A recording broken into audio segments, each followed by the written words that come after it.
Magari. Bu ifadə italyanların tez-tez istifadə elədiyi ifadələrdən biridir. Filmlərdə, dialoqlarda tez-tez rastımıza çıxır. İfadəni italyanlar arzularını ifadə etmək üçün, razılıq əlaməti kimi, ehtimal bildirmək üçün, yəqinlik bildirmək üçün, gerçəkləşməsi mümkün olacaq və ya gerçəkləşməsi mümkün olmayan və ya çətin olan situasiyaları nəzərə çatdırmaq üçün istifadə edirlər. İfadəni daha yaxşı anlamaq üçün kontekstdə nümunələrə diqqət yetirmək lazımdır. Razılıq və həvəs bildirmək üçün. Andiamo al cinema stasera, magari sarebbe bellissimo. Burada magari əlbəttə, bəli kimi mənaları ifadə edir.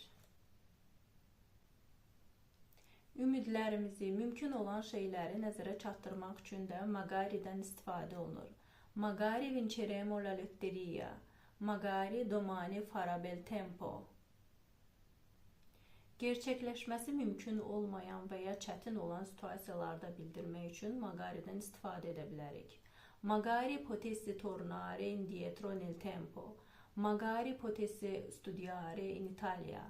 Bu zaman, əgər gerçəkləşməsi mümkün olmayan situasiyaları bildirmək istəyiriksə, magaridən sonra konjuntivo işlədilməlidir. Əgər bir hadisənin gerçəkləşməsi realdırsa, bu zamanda magaridən istifadə edə bilərik.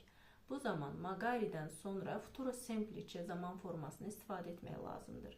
Futuro semplice, yəni gələcək zaman formasıdır. Məsələn, magari andrò in Svizzera l'anno prossimo. Magari, yəqin, ola bilər ki, mənalarında da istifadə oluna bilər. Non risponde al telefono, magari sta dormendo.